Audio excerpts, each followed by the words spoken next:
La mujer que arruinó mi vida volvió 2 años después diciendo, fui a terapia y necesito tu perdón para sanar. Así que grabé su confesión y el karma le devolvió lo que me hizo. Me llamo Lionel, y si alguien me hubiera dicho hace años que una sola persona podía destruir una vida entera solo porque no aceptó un rechazo, probablemente habría pensado que estaba exagerando. Hoy sé que no. Hay personas que no necesitan un arma para arruinarte. Les basta una mentira. Han pasado 2 años desde que ocurrió todo, pero todavía hay noches en las que recuerdo cada detalle como si hubiera sucedido ayer. No porque quiera hacerlo, sino porque hay heridas que no desaparecen. Solo aprendes a vivir con ellas. Y el nombre de esa herida era Erika. Cuando la conocí, yo era director de una clínica privada que había tardado años en construir junto con otros socios. No había heredado ese puesto ni había llegado por influencias. Trabajé durante mucho tiempo para conseguirlo y me sentía orgulloso del equipo que habíamos formado. La clínica tenía un ambiente bastante profesional. Éramos un grupo relativamente pequeño, así que todos terminábamos conociéndonos. Entre ese personal estaban Miguel y su esposa, Erika. Miguel era jefe de turno en el área de enfermería. Era un excelente profesional y, con el paso del tiempo, también se convirtió en un buen amigo. Compartíamos muchas horas de trabajo y, en más de una ocasión, nuestras familias coincidieron en reuniones organizadas por la clínica. Nunca imaginé que todo terminaría precisamente por culpa de su matrimonio. Erika trabajaba como enfermera. Al principio nuestra relación fue exactamente la que debía existir entre un director y una integrante del personal. Nada más. Yo saludaba a todos por igual. Intentaba mantener cierta distancia profesional para evitar favoritismos. Si alguien hacía bien su trabajo, lo reconocía. Si cometía un error, se corregía. Así funcionaba con todos. Con ella no era diferente. Sin embargo, con el paso de los meses empecé a notar ciertas actitudes que me incomodaban. Al principio pensé que solo era una persona demasiado amable. Siempre buscaba cualquier excusa para entrar a mi oficina. A veces llevaba documentos que perfectamente podía entregar otra persona. Otras veces preguntaba cosas que ya conocía. Incluso llegaba con café diciendo que había preparado uno de más. Siempre encontraba un motivo para quedarse unos minutos hablando. Yo respondía con educación y, en cuanto terminábamos el asunto laboral, regresaba a mi trabajo. No quería dar pie a malos entendidos. Con el tiempo aquellas visitas comenzaron a ser más frecuentes. Un día comentó que el color de mi camisa me favorecía. Otro día dijo que entendía por qué tantas pacientes hablaban bien de mí. Después empezaron los comentarios sobre mi forma de vestir, mi voz o mi manera de dirigir al personal. Intentaba cambiar de tema inmediatamente. No quería hacerla sentir mal, pero tampoco quería alimentar una conversación que claramente estaba cruzando un límite. Además, había algo que siempre me hacía sentir todavía más incómodo. Miguel era mi amigo. Y Erika hablaba constantemente mal de él. Entraba a mi oficina con cualquier pretexto y, tarde o temprano, terminaba diciendo cosas como: Miguel ya no me escucha. O: no sé por qué sigo con él. En otras ocasiones era todavía más directa. Cometí un error al casarme. Cada vez que intentaba llevar la conversación hacia ese terreno, la detenía.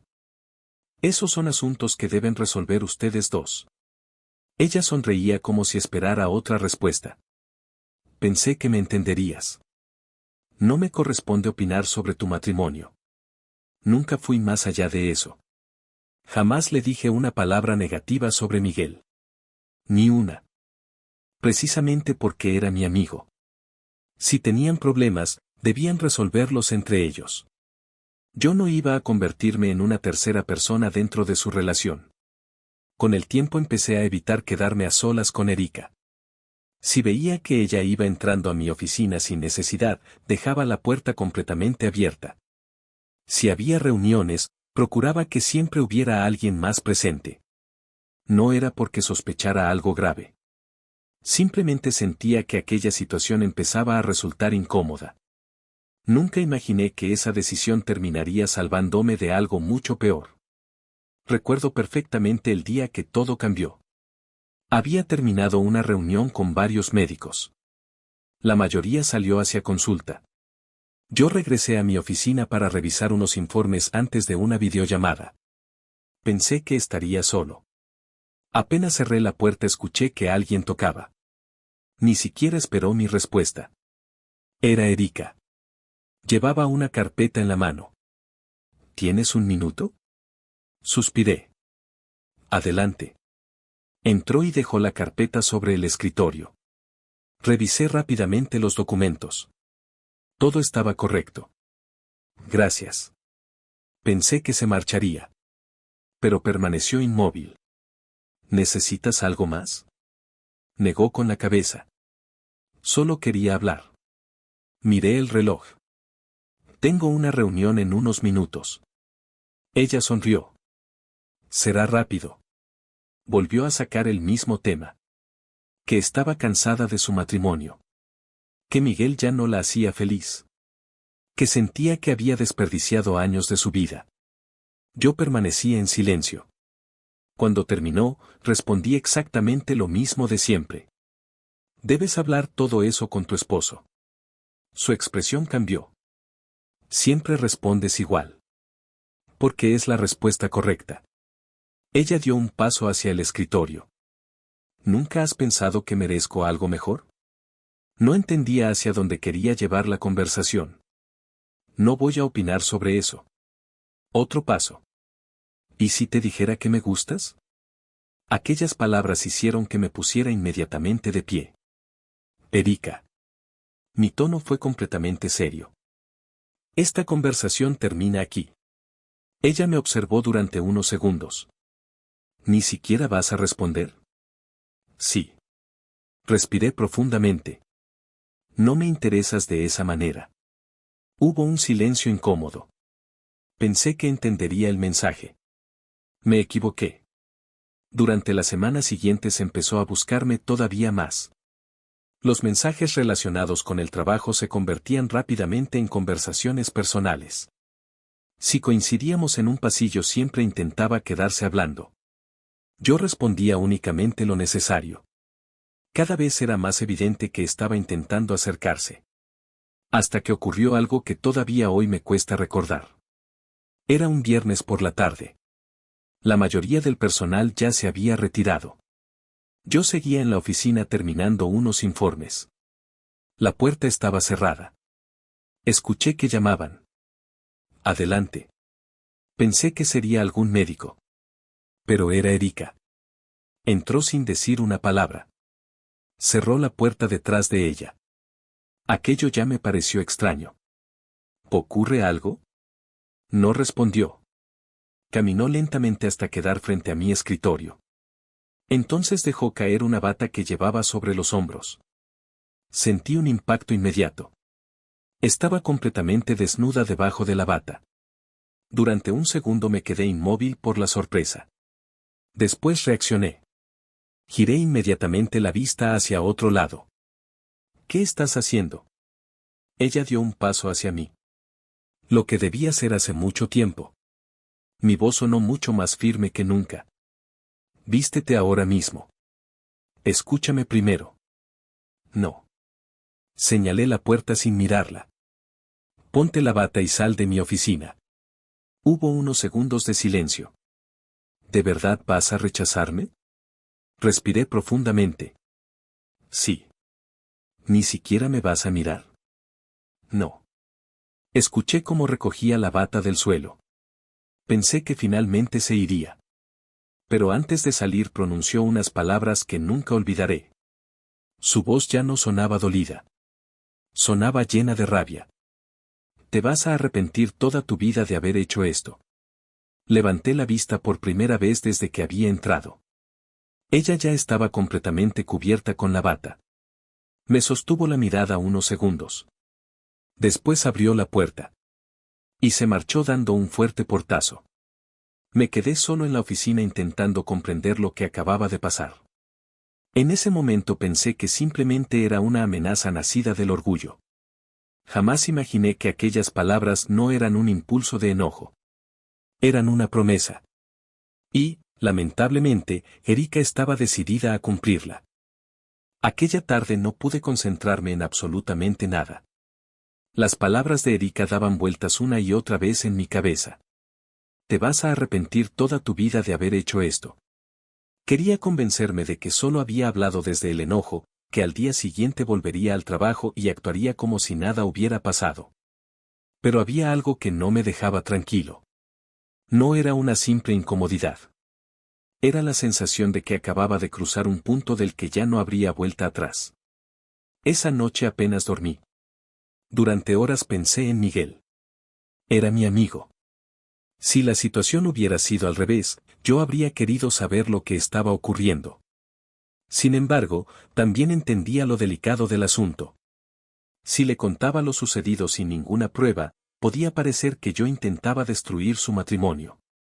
Y si no decía nada, Erika tendría todo el tiempo del mundo para inventar cualquier versión de los hechos. Pasé 2 días completos dudando. Finalmente tomé una decisión.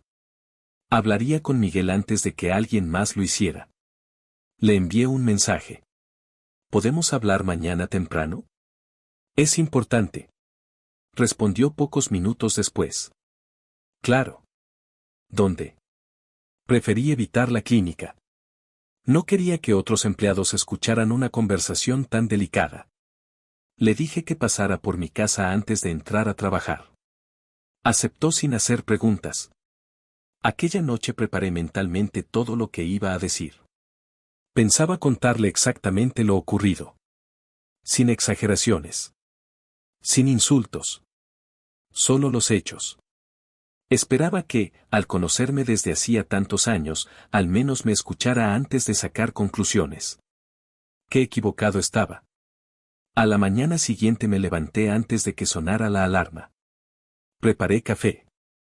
Intenté ordenar mis ideas una vez más. Escuché el timbre.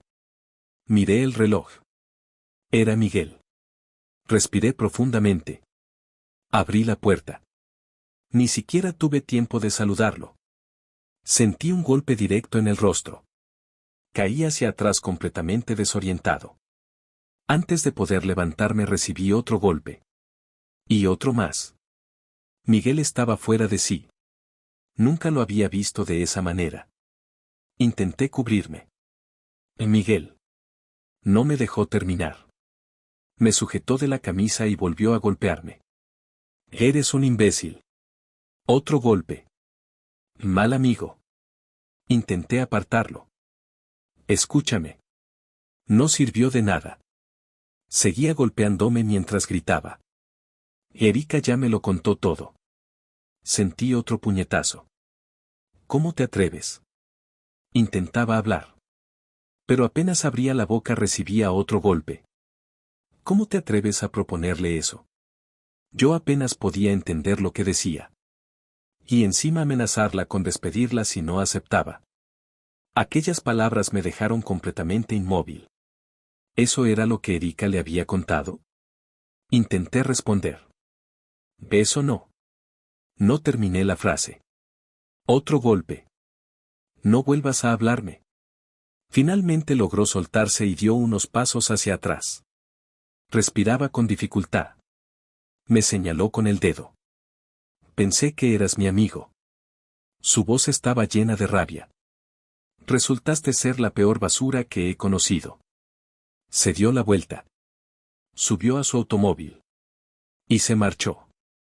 Yo permanecí varios minutos sentado en el suelo. No solo me dolía el rostro. Me dolía entender que Erika se había adelantado.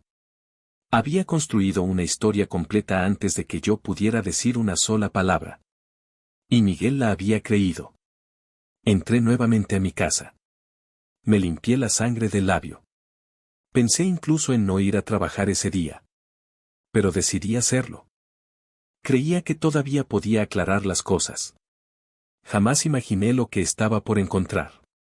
Cuando llegué a la clínica noté algo extraño desde la entrada. Había grupos de empleados reunidos en los pasillos. Muchos hablaban en voz baja. Otros miraban hacia un mismo punto. En cuanto crucé la recepción, varias personas voltearon inmediatamente a verme. Algunas dejaron de hablar. Otras simplemente apartaron la mirada. Sentí un escalofrío. Seguí caminando. Entonces lo vi. En uno de los muros principales habían colocado un enorme panel lleno de hojas pegadas con cinta adhesiva. Era uno de esos llamados tendederos de denuncia. Había fotografías. Mensajes escritos a mano. Relatos.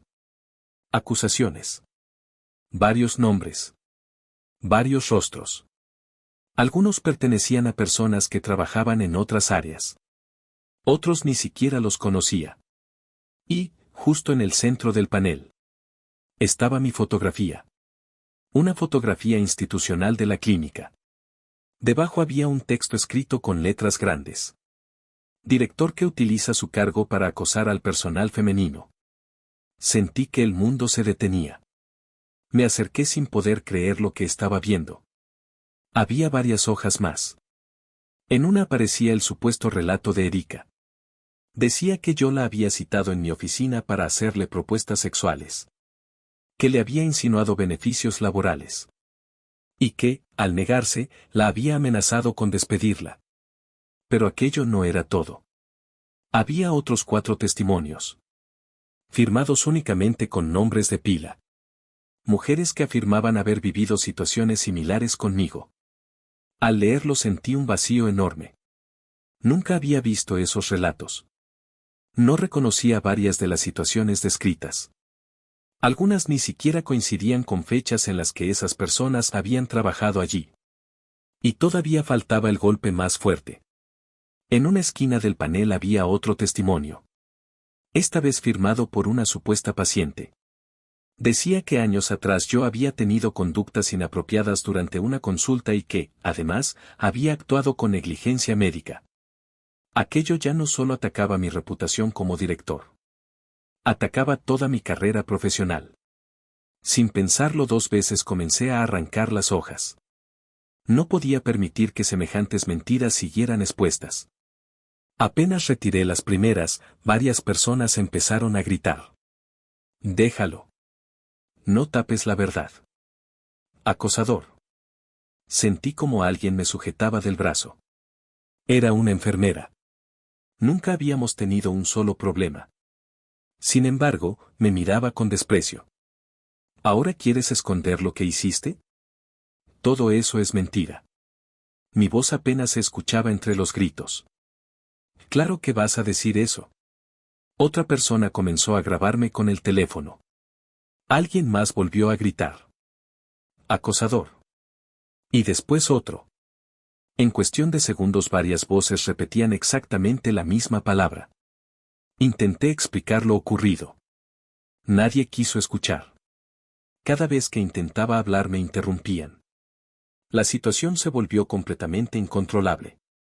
Ese mismo día fui citado por los socios principales de la clínica. Pensé que al menos ellos me permitirían defenderme. Me equivoqué otra vez. La reunión duró menos de 1 hora. Me informaron que abrirían una investigación interna. Mientras tanto, quedaba suspendido de todas mis funciones. Les pedí que revisaran las cámaras de seguridad. Los registros de acceso. Los horarios. Cualquier cosa que demostrara que las acusaciones no coincidían. Aceptaron revisar todo. Durante los días siguientes reuní a varias personas que habían trabajado conmigo durante años. Médicas. Enfermeros. Administrativos. Todos coincidían en lo mismo. Nunca habían presenciado una conducta inapropiada de mi parte.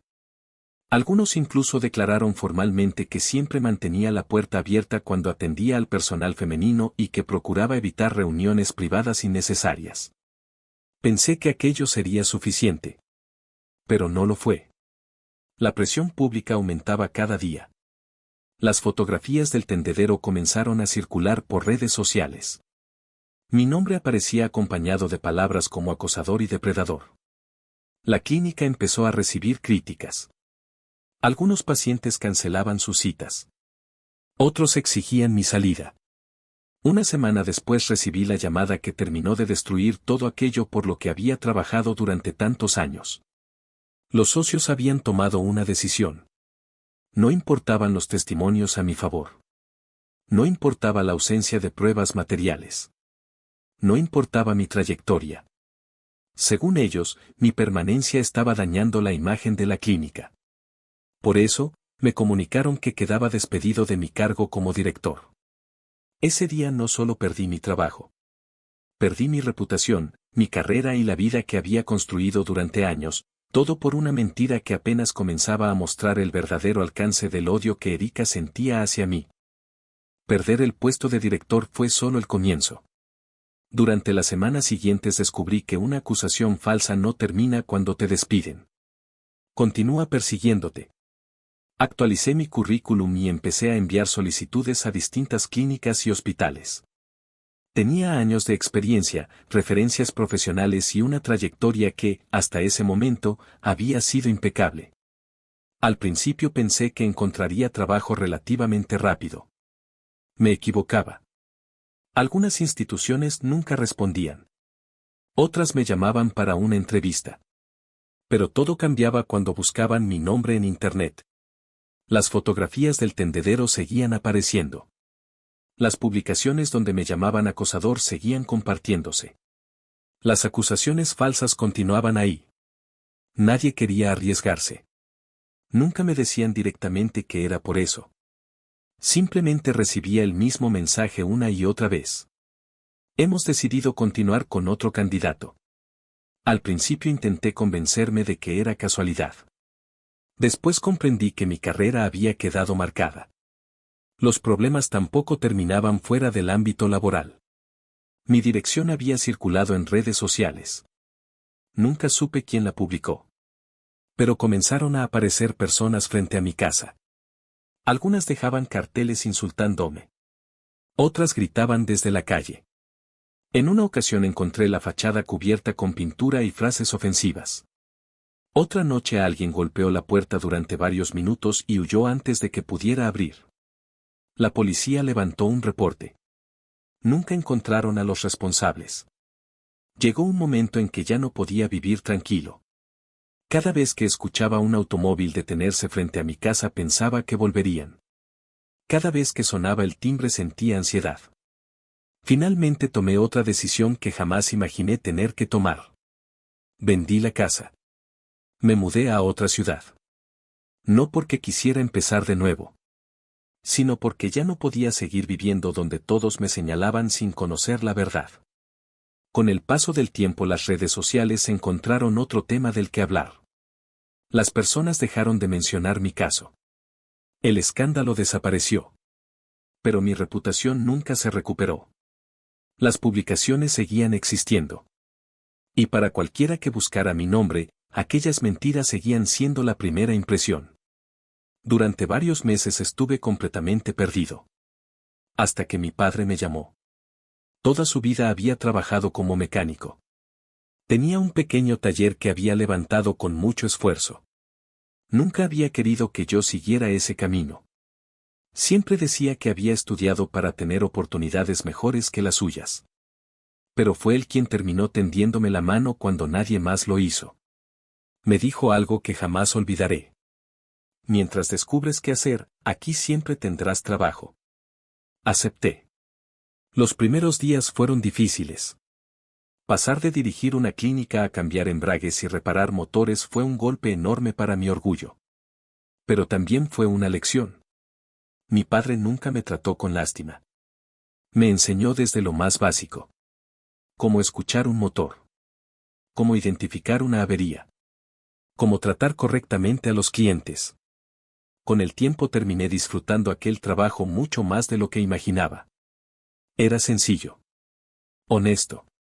Y, sobre todo, nadie me juzgaba por rumores. Solo importaba si hacía bien mi trabajo. Pasaron los meses. Después un año. Luego otro.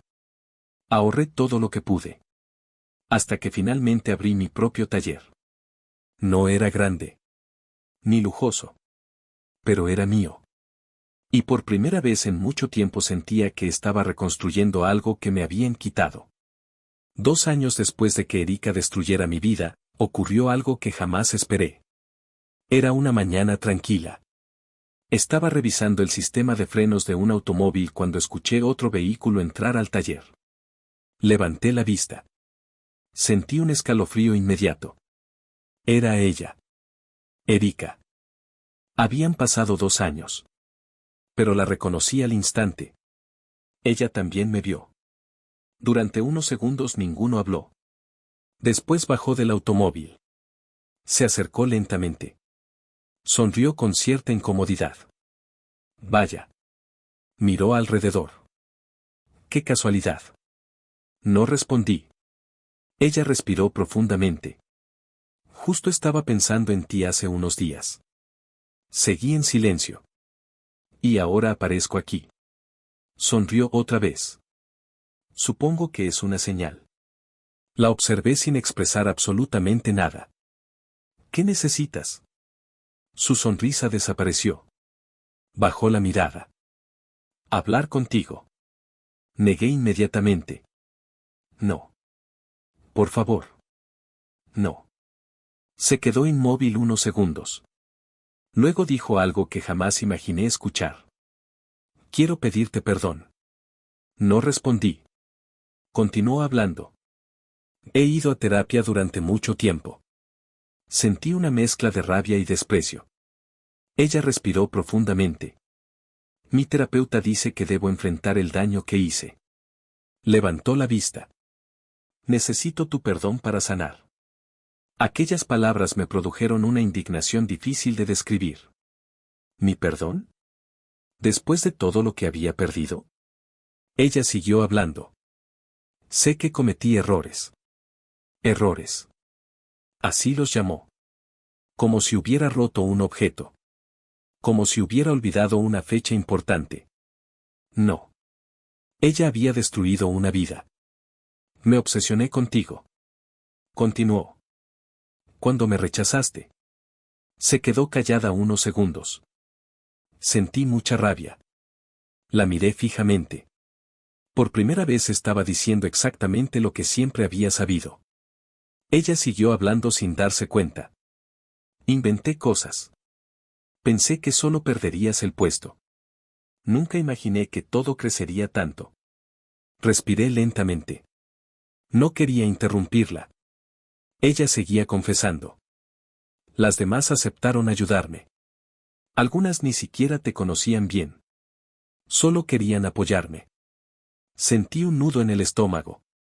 Era la primera vez que alguien reconocía aquello en voz alta. Ella continuó. Cada día me siento peor. No puedo dormir. No puedo dejar de pensar en todo lo que pasó. Por favor. Solo necesito que me perdones. Negué lentamente. No. Sus ojos comenzaron a llenarse de lágrimas. Por favor. No. No sabes cuánto me arrepiento. La interrumpí. No. Tú no necesitas mi perdón. Necesitas vivir con las consecuencias de tus decisiones. Ella dio un paso hacia mí. He cambiado. Me alegra por ti. Respondí. Pero eso no me devuelve mi profesión. No me devuelve mi reputación. No me devuelve los años que me robaste. Su llanto aumentó. Solo quería cerrar este capítulo. Yo también. Respondí señalando la salida. Así que vete. Ella permaneció inmóvil. Por favor. Fuera de mi taller. Mi voz sonó mucho más firme. Después de unos segundos terminó dándose la vuelta. Subió a su automóvil. Y se marchó. Esperé hasta que desapareció de la calle. Solo entonces respiré profundamente. Entré a la oficina del taller. Miré el monitor del sistema de seguridad. Todas las cámaras funcionaban correctamente. Y, como las había instalado desde la apertura del negocio para protegerme de cualquier conflicto con clientes, también grababan el audio de la recepción y del área donde habíamos hablado. Reproduje la grabación. Ahí estaba todo. Su confesión. Su admisión de que se había obsesionado conmigo. De que había inventado las acusaciones. De que otras personas la habían ayudado.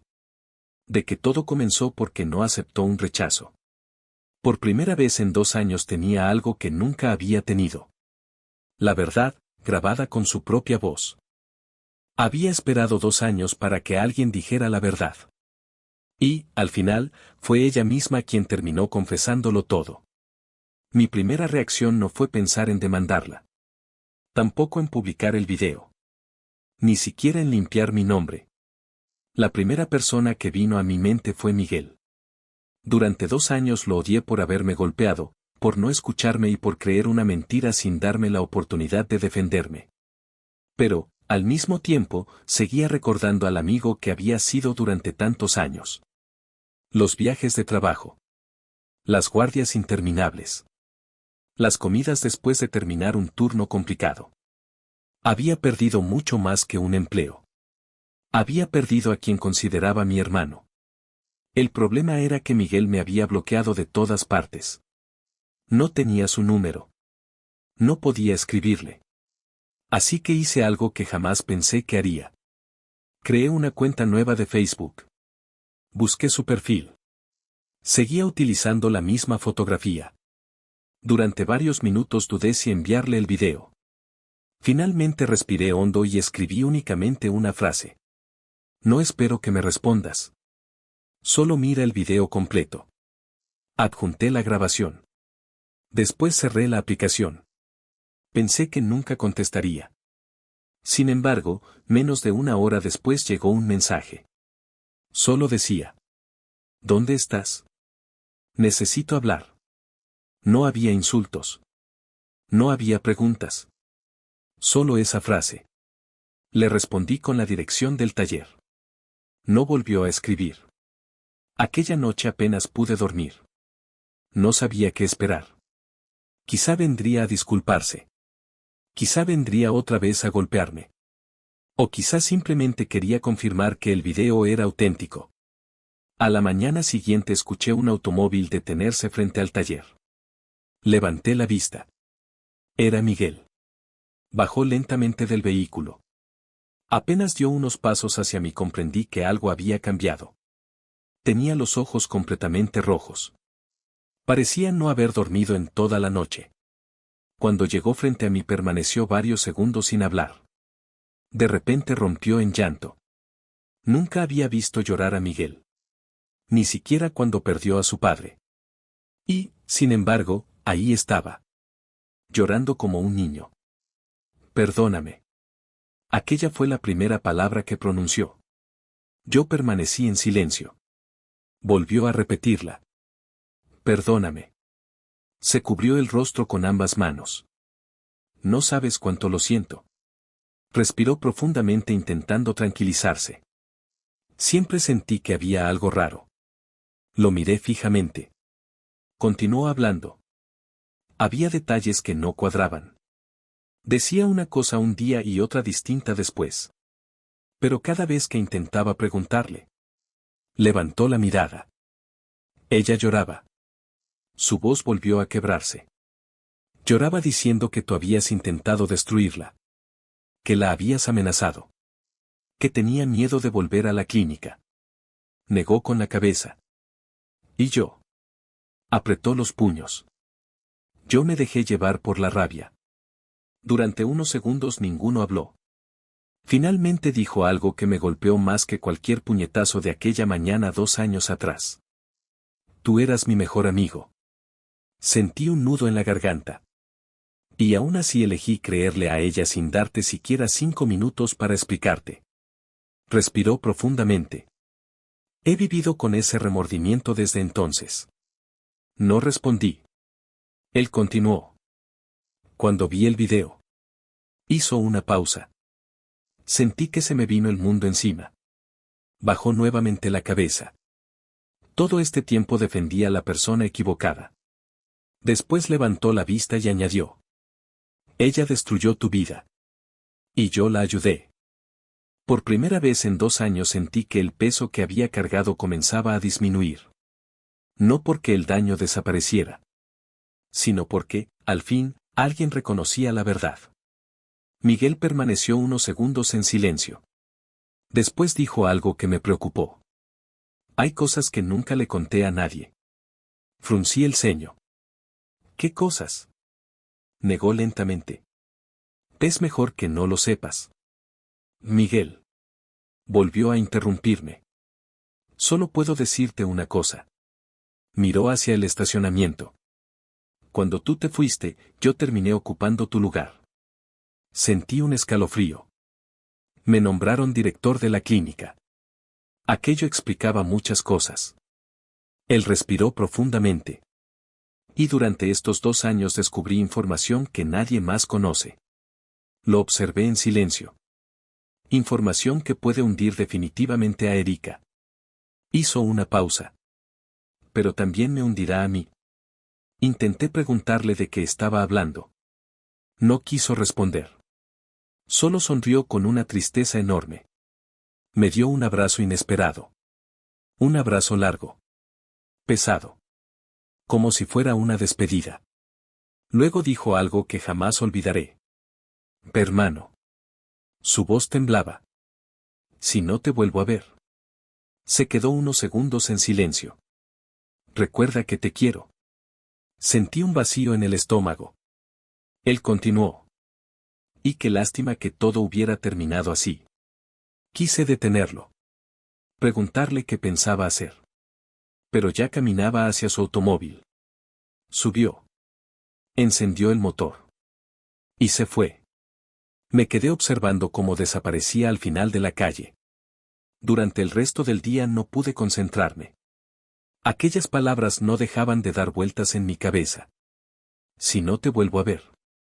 Imaginé lo peor. Pensé incluso que podía quitarse la vida.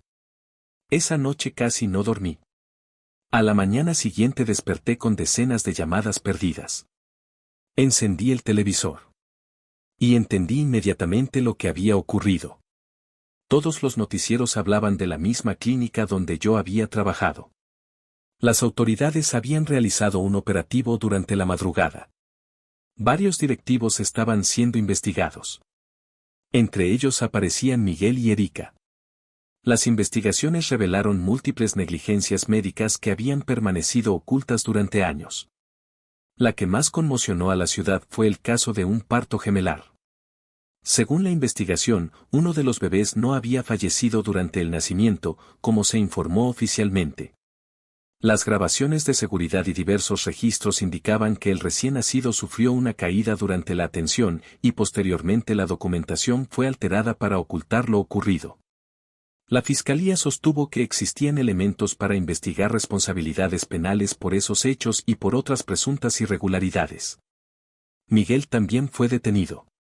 No por haber provocado aquellos hechos, sino porque, según las autoridades, había participado en el encubrimiento y en la alteración de información relacionada con varios expedientes. La clínica cerró definitivamente. Meses después comenzaron los juicios. Con el avance de las investigaciones y las resoluciones judiciales, las acusaciones falsas en mi contra quedaron completamente desacreditadas. Mi nombre dejó de aparecer como responsable. Por primera vez en mucho tiempo, la verdad empezó a ocupar el lugar que durante años había ocupado la mentira. Recibí llamadas de hospitales, clínicas, antiguos colegas. Algunos querían ofrecerme trabajo. Otros simplemente querían pedirme disculpas por haberme dado la espalda. Acepté volver a ejercer. No porque olvidara lo ocurrido, sino porque comprendí que Erika me había quitado demasiados años de mi vida como para permitirle quitarme también mi profesión. A veces me preguntan si odio a Miguel. La respuesta siempre es la misma. No. Cometió el peor error de su vida. Y terminó pagando un precio enorme por él. De vez en cuando voy a visitarlo a prisión.